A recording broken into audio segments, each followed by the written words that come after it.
नमस्कार विद्यार्थी मित्रांनो, पाठीमागच्या व्हिडिओमध्ये मी तुम्हाला प्रश्न विचारला होता. जंजिरा व कासा ही बेटे कोणत्या जिल्ह्याचा भाग आहेत? तर या प्रश्नाचं योग्य उत्तर आहे रायगड. रायगड लक्षात ठेवायचं आहे.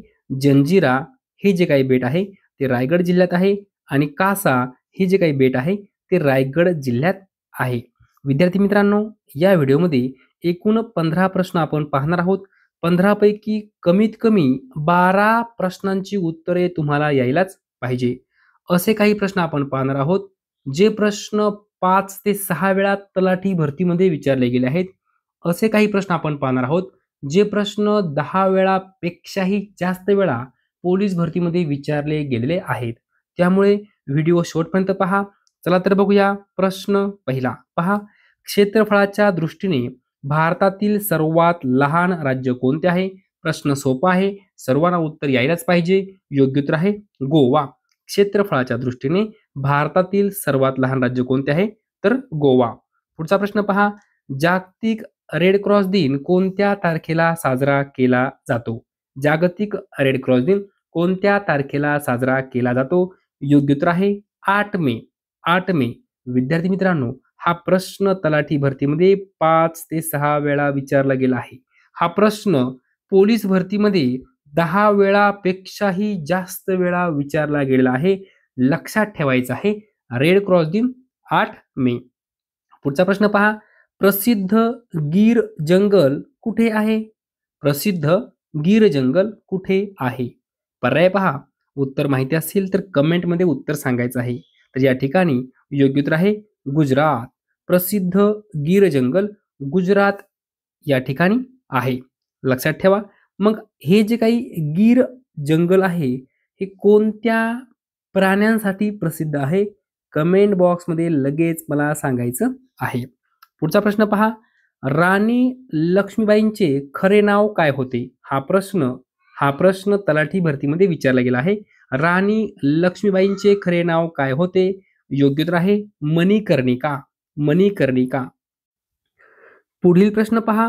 सूर्योदयाची भूमी म्हणून कोणता देश ओळखला जातो?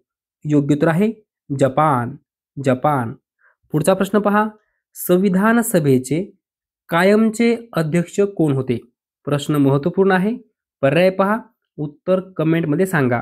संविधान सभेचे कायमचे अध्यक्ष कोण होते? या ठिकाणी योग्य उत्तर आहे डॉक्टर राजेंद्र प्रसाद हे संविधान सभेचे कायमचे अध्यक्ष होते. पुढचा प्रश्न पहा. जय जवान जय किसान ही घोषणा कोणी दिली? तर जय जवान जय किसान ही घोषणा लाल बहादूर शास्त्री यांनी दिली. हा प्रश्न परीक्षेमध्ये विचारला गेलेला आहे. पुढचा प्रश्न पहा. आशियातील सर्वात मोठे रेल्वे ऑपरेशन्स कमांड सेंटर कोठे स्थापन करण्यात आले आहे? आशियातील सर्वात मोठे रेल्वे ऑपरेशन्स कमांड सेंटर कोठे स्थापन करण्यात आले आहे? या ठिकाणी योग्य उत्तर आहे साबरमती. साबरमती. पुढचा प्रश्न पहा. हरियाणातील प्रसिद्ध पक्षी अभयारण्य कोणते आहे? हरियाणातील प्रसिद्ध पक्षी अभयारण्य कोणते आहे? योग्य उत्तर आहे सुलतानपूर. सुलतानपूर. विद्यार्थी मित्रांनो, या ठिकाणी असाही प्रश्न येऊ शकतो की सुलतानपूर अभयारण्य कोणत्या राज्यात आहे? तर हरियाणा राज्यात आहे, असं लक्षात ठेवा. त्यानंतर सुलतानपूर अभयारण्य कशासाठी प्रसिद्ध आहे? तर पक्ष्यांसाठी प्रसिद्ध आहे. पक्षी हे सुद्धा लक्षात ठेवायचं आहे. म्हणजे वन लाईनर प्रश्न आपण स्वतः तयार करायचा आहे. पहा, हरियाणातील सुलतानपूर अभयारण्य पक्ष्यांसाठी प्रसिद्ध आहे. असा प्रश्न येईल. सुलतानपूर अभयारण्य कोणत्या राज्यात आहे? हरियाणा. ओके. पुढचा प्रश्न पहा. गंगा त्रिभुज प्रदेशातील खारफुटीच्या जंगलांना काय म्हणतात? गंगा त्रिभुज प्रदेशातील खारफुटीच्या जंगलांना काय म्हणतात? योग्य उत्तर आहे सुंदरवन. सुंदरवन. पुढचा प्रश्न. भारतातील पहिले राष्ट्रीय उद्यान कोणते आहे? हा प्रश्न वारंवार परीक्षेमध्ये विचारला गेला आहे. योग्य उत्तर आहे जिम कार्बेट राष्ट्रीय उद्यान. भारतातील पहिले राष्ट्रीय उद्यान कोणते आहे? तर जिम कार्बेट राष्ट्रीय उद्यान. विद्यार्थी मित्रांनो, जिम कार्बेट राष्ट्रीय उद्यान हे कोणत्या राज्यात आहे? जर असा प्रश्न आला तर उत्तराखंड लक्षात ठेवायचं आहे. भारतातील पहिले राष्ट्रीय उद्यान जिम कार्बेट राष्ट्रीय उद्यान कोणत्या राज्यात आहे? उत्तराखंडमध्ये आहे. मग या राष्ट्रीय उद्यानाची स्थापना कधी झाली? तर 1936 साल लक्षात ठेवा, 1936. जर असा प्रश्न आला की पूर्वी जिम कार्बेट राष्ट्रीय उद्यानाचं नाव काय होतं? तर Hailey National Park. Hailey National Park. पहा, भारतातील पहिले राष्ट्रीय उद्यान हे उत्तराखंडमधील जिम कार्बेट राष्ट्रीय उद्यान आहे, ज्याची स्थापना 1936 मध्ये झाली होती. त्यावेळी त्याला हेली नॅशनल पार्क असे नाव होते. हे सर्व मुद्दे लक्षात ठेवा. 1936 मध्ये स्थापना झाली. जेव्हा स्थापना झाली तेव्हा हेली नॅशनल पार्क असं नाव होतं. मग आता काय नाव आहे? जिम कार्बेट राष्ट्रीय उद्यान कोणत्या राज्यात आहे? उत्तराखंड. पुढचा प्रश्न पहा. सायलेंट व्हॅली कोणत्या राज्यात आहे? सायलेंट व्हॅली कोणत्या राज्यात आहे? योग्यता आहे केरळ. केरळ. पुढचा प्रश्न पहा. 1857च्या उठावाच्या अपयशानंतर बहादूर शाह दुसरा यांना कोणत्या ठिकाणी निर्वासित करण्यात आले? प्रश्न महत्त्वपूर्ण आहे. 1857च्या उठावाच्या अपयशानंतर बहादूर शाह दुसरा यांना कोणत्या ठिकाणी निर्वासित करण्यात आले?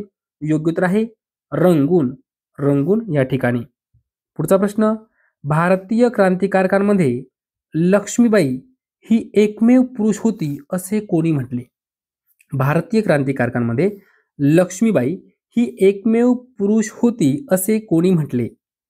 योग्य उत्तर आहे ब्रिटिश अधिकारी ह्यू रोज. ब्रिटिश अधिकारी ह्यू रोज काय म्हटलं होता की भारतीय क्रांतिकारकांमध्ये लक्ष्मीबाई ही एकमेव पुरुष होती असं ह्यू रोज या ब्रिटिश अधिकाऱ्याने म्हटलं होतं. पुढचा प्रश्न पहा. 1857चा उठाव हा ब्रिटिश राजवट उलथून टाकण्यासाठी भारतीय जनतेने केलेली क्रांती होती असे कोणी म्हटले?